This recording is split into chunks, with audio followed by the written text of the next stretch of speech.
Hi guys and welcome on GSM-ABC YouTube channel. In today's video I'm gonna show you how to do a factory reset on Motorola phones.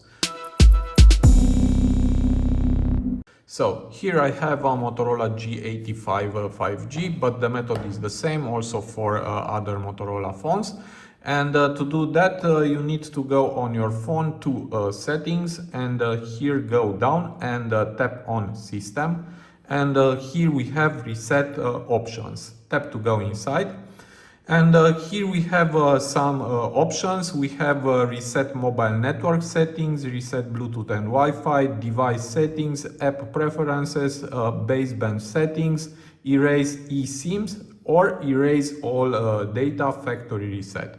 Okay, I will choose the last one.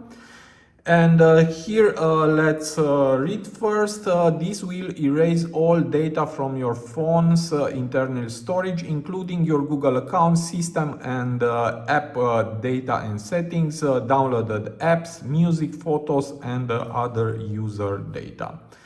Okay, after you read this and you still want to reset your phone, just tap erase all data. And we have once again the question erase all data, and all of your personal information and downloaded apps will be deleted. You can't undo this action. Okay, I will tap erase all data.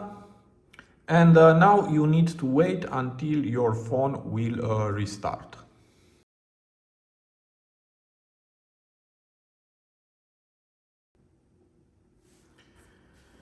And now I'm back and the reset is over, and all that you must do is to select your home language and then just tap next to do the initial setup. Okay, so this was my tutorial for today. I hope to be useful for you, and see you to the next. Have a nice day.